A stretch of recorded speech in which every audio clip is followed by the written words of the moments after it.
So I noticed there was no reviews on this monitor, and for $100, I think it's pretty decent.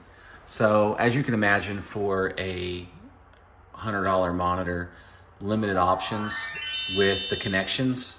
Like for example, there's only HDMI and VGA.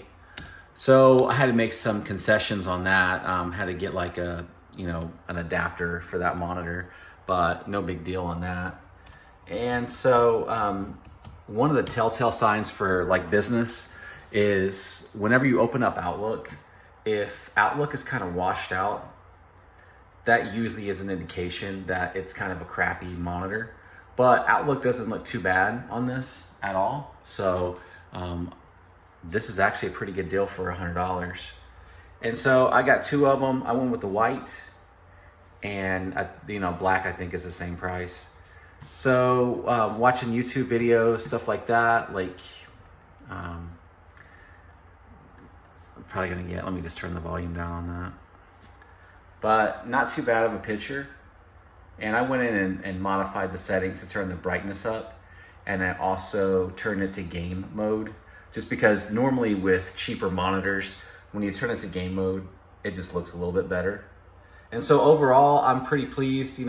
Pretty generic like boxes. Packaging's pretty generic.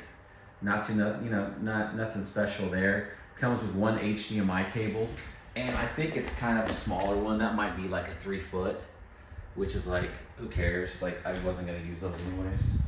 So nice curve and not too bad for $200. So I had like an LG, it was the LG, I forgot what it was. It was like the ultra wide. It was like 34 inch. It was like $800.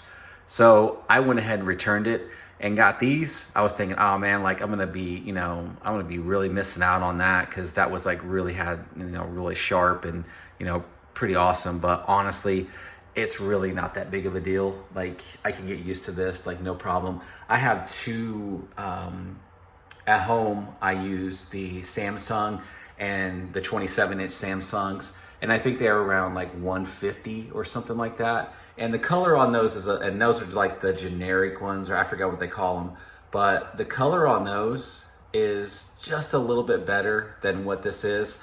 At home, I also am using a Mac, so not that that has too much to do with it, but I don't think the color on this is too bad.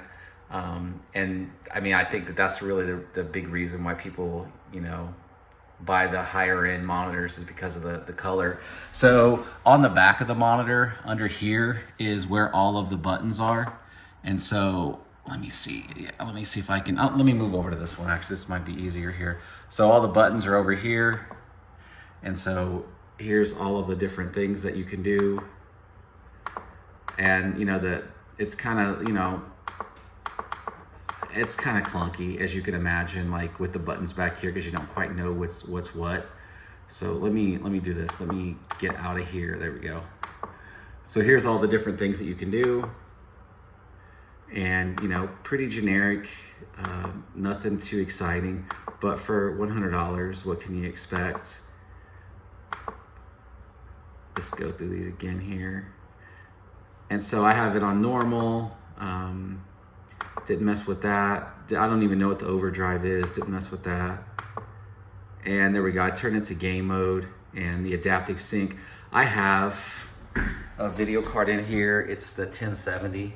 Not that that is gonna, make a big difference. I mean, I guess if you're gaming, I think this one has like I forgot what the stats on this are, but it's got okay stats. So, but if you're in the market for a $100 monitor, I mean, this is it right here, for real. So that's it. Thanks for watching.